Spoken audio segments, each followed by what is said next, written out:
I'm Will, And I'm Frank. and this is Origami Cybertruck.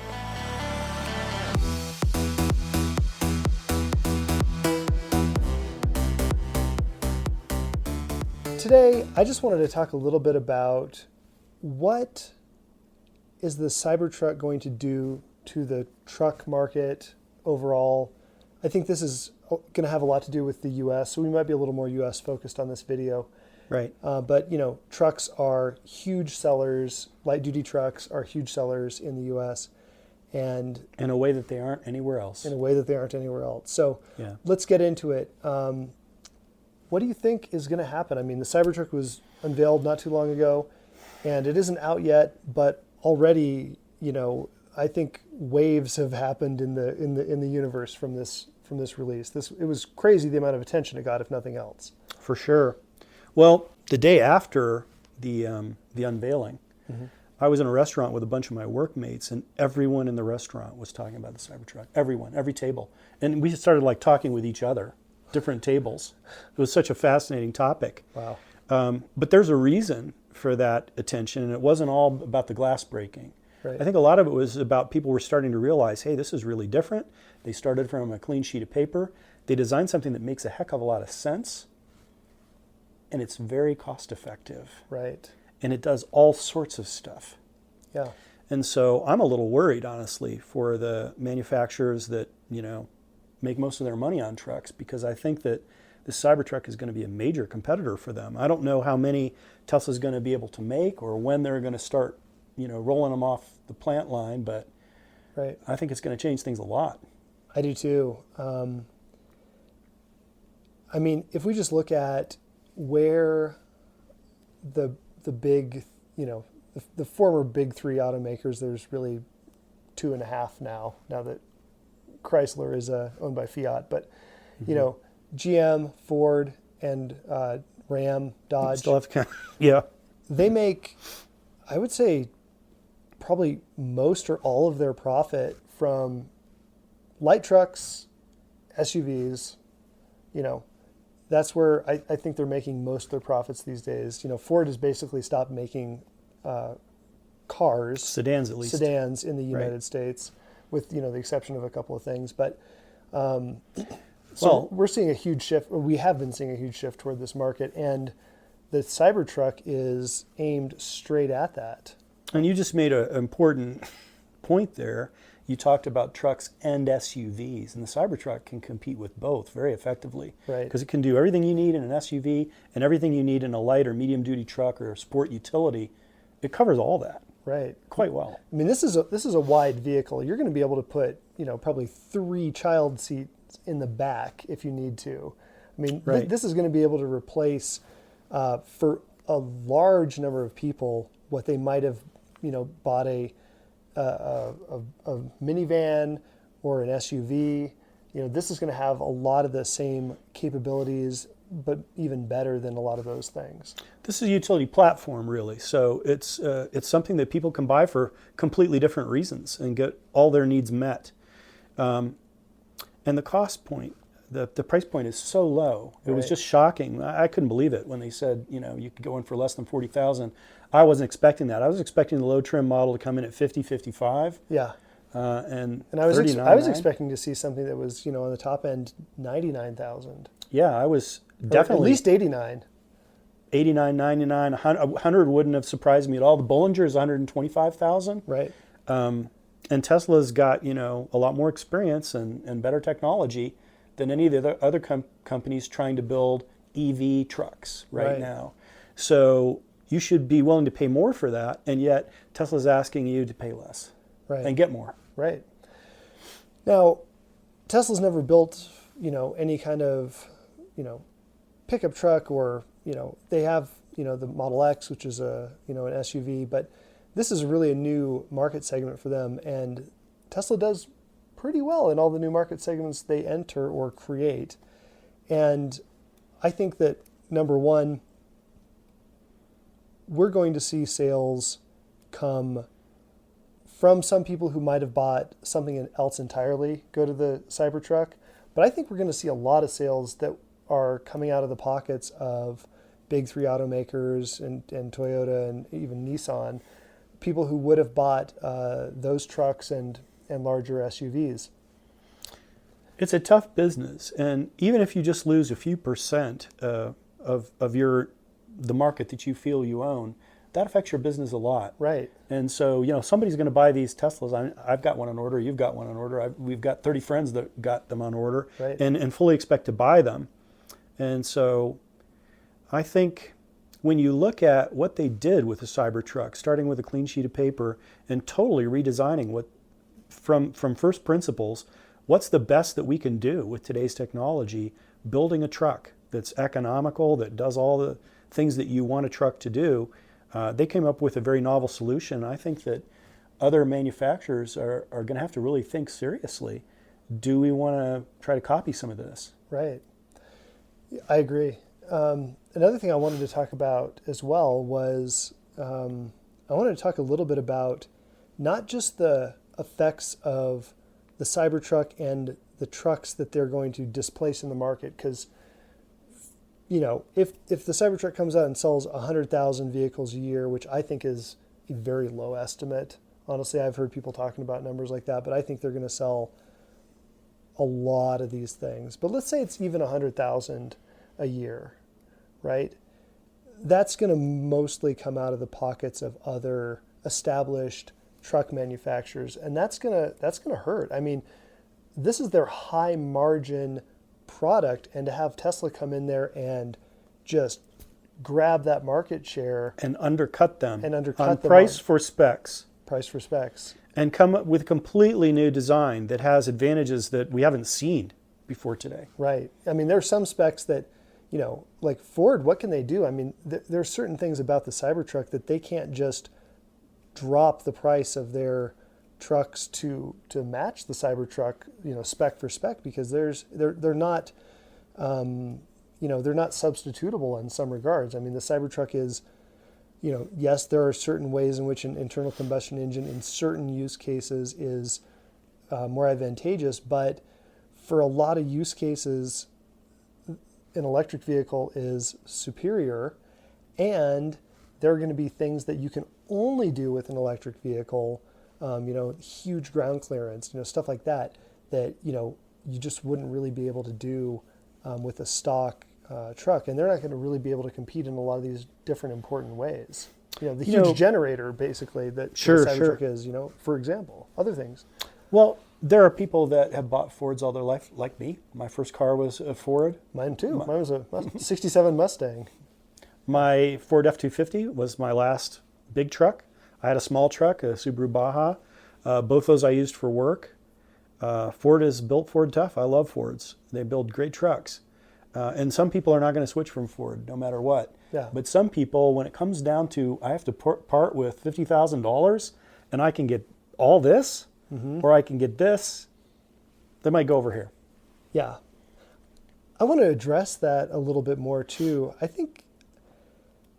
I don't know. There's this idea out there that, and you see it on the back of pickup trucks, right? You see this thing where it's like, Calvin, like peeing on, some other truck manufacturer that's different than the truck that it's on, I'm sure we've all seen those things, and it makes us think, oh yeah, these people who are driving these vehicles are very, very brand loyal.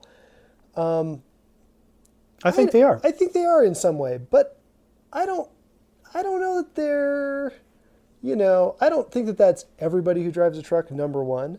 Number two, I think that that's a little bit of a myth that maybe is a little self-servingly perpetuated by the manufacturers who don't want to lose market share to their competitors. I mean, if you're going to come up with a myth about your customers, you might as well say, well, Ford truck buyers are very loyal. And, if you're Chevy, you're going to say the same thing. And if you're Dodge Ram, you're going to say the same thing as well. So I don't know that that's necessarily true as much as as we hear about that. Well, I think that people buy a certain brand because they've had a great experience with that brand. I bought Fords because I think they're great trucks. Yeah. They really are. And, I was a Ford man, I was a Subaru man before Tesla. Now I'm a Tesla man. Yeah. What happened? Yeah. You had you had a better experience. I'm the same guy. Yeah. Yeah. Maybe just zippier. I'm a little faster. A little faster. There's another thing I wanted to talk about with this, and it's not just a this year's sales kind of a thing, but a longer term thing. So, one thing about internal combustion engine vehicles, like these bigger, light duty trucks, which actually they're, pretty big vehicles, they don't last all that long. I mean, I think my last F-250, it was a diesel, and it had about 270,000 miles on it, and it's pretty much done for. I mean, it still runs and whatever, but it's basically done. I think a Tesla will last longer, but I've had very good experience with my Fords. They last a long time. I think the F-250 has been rated as the most reliable truck on the market. Absolutely. And I think it earned that. But you're right. You get up there 198,000 miles, you're pushing 200,000 miles, and things start breaking. Yeah, I mean, usually. I'm pushing 300,000 miles on my last F-250, and I mean, it's not going to last much longer. And I think that for such a complex thing like an internal combustion engine, that's pretty reasonable. But these electric vehicles, they're going to last a lot longer than that. I mean, we're talking about million-mile batteries coming up. We're talking about million-mile powertrains. These vehicles are going to last anywhere from 3 to 4 times longer than the longest-lasting, realistic internal combustion engine trucks. We really won't know that. We won't know that until the years pass. And an electric motor is a known quantity. There are millions and millions of them out there. Most of them are running on stands in a factory, or they're in the back of a refrigerator. They're not in a car, right, or a truck. So a truck is rougher duty. Yep. And yet, the way they're designed into an electric truck, I think they're going to last a lot longer. You look at a Ford F-250, I think you can expect a regular gasoline engine to go 150 to 250,000 miles with not too much trouble. Right, and you can keep it going indefinitely. It's just how much money you're putting into it. Depends on how much money you want to pour into it. How much is how far. That's right. Yeah. 180,000 miles on my Ford F-250. The guy I sold it to had to replace fuel pump. That's it. Yeah. A couple batteries, little things here and there. Right. But that engine went pretty long. But there's no reason to think that the Tesla isn't going to exceed 250,000 miles easily. Exactly. There's no reason that we know of. And let's say that I think they're going to go pretty reliably. Now, it's not going to be every vehicle, whatever, but I think they're going to go pretty reliably up to at least 500,000 miles. I think that that's reasonable to expect out of this truck. And honestly, I think many, many of them are going to hit 1 million miles without too much problem. But if they even went to 500,000 miles, now, the average gas pickup truck is probably good for about 200, maybe 250,000 miles before it just becomes too much maintenance and too much to really deal with, right? Yeah. That means that every Cybertruck that comes out there long term is displacing one sale immediately, right, from Ford or Chevy or somebody, but it's going to be displacing another vehicle in the future because a replacement that isn't needed. And that's what I think is so revolutionary. One of the things that I think is so revolutionary about this is we are really seeing a shift in this idea of planned obsolescence. And this is a huge deal. It is a huge deal. I think we're going to see a new way of managing truck lives. I think we're going to see aftermarket stuff coming out so that when your Cybertruck gets 300,000 miles on it, maybe you replace the front seats because they're a little worn. Right. Maybe you do this and that to make it look a little different. I think some people are going to get them painted, maybe. Some people are going to get them wrapped. Yeah. There's going to be a lot of aftermarket stuff, I'm sure, that you can use in these trucks. But they're going to look, the outside of this thing, it's going to look like new forever, pretty much. The glass is ultra hard, glass demo notwithstanding. This is a very hard, very scratch-resistant glass. It's going to look really nice for a very, very long time. The body of this thing, it's not going to scratch. It's not going to fade. It's not going to dent. Yeah. And so... Well, that's a good point. I had to replace a lot of windshields on my Ford F-250 and my Subaru Baja just from sand wear in the Colorado roads and little rock chips and things like that. Right. If this glass on the Tesla is hard, that's a lot of money we're talking about. Right. It's a lot of money to replace a windshield on a Ford F-250. Yeah. So there's that. When my Subaru Baja, I keep all my trucks and cars for 200,000 miles pretty much. Yeah. That's just how I do it. And when my Subaru Baja got close to that, I'd already had the engine rebuilt once, the transmission changed once. That's thousands of dollars a month you start racking up when you get up to that age. And then you look at the paint job, and it wasn't that, it was pretty scratched up on the front. Right. And starting to see rust coming through the paint. Yeah. You can't fix that. No. So I don't know if it's going to look like new for 30 years, but it's going to be serviceable for sure. Yep. In a way that my old trucks weren't. Exactly. They just weren't. Exactly. And then there's another kind of secondary effect, right? Mm-hmm. I think right now you see all the truck manufacturers, they don't really one up each other that much in terms of the reliability. And I think there's kind of a general, if not explicit consensus, there's a bit of an implicit consensus that everyone's going to have these vehicles last for about 200,000+ miles, and then they're pretty much going to need to be majorly serviced or probably sent to the scrap heap. But how are these manufacturers going to respond to Tesla? I mean, when these Teslas start hitting 500,000 miles, which, might take a little while unless they're in fleet vehicles, in which case it's going to happen pretty quickly, relatively speaking.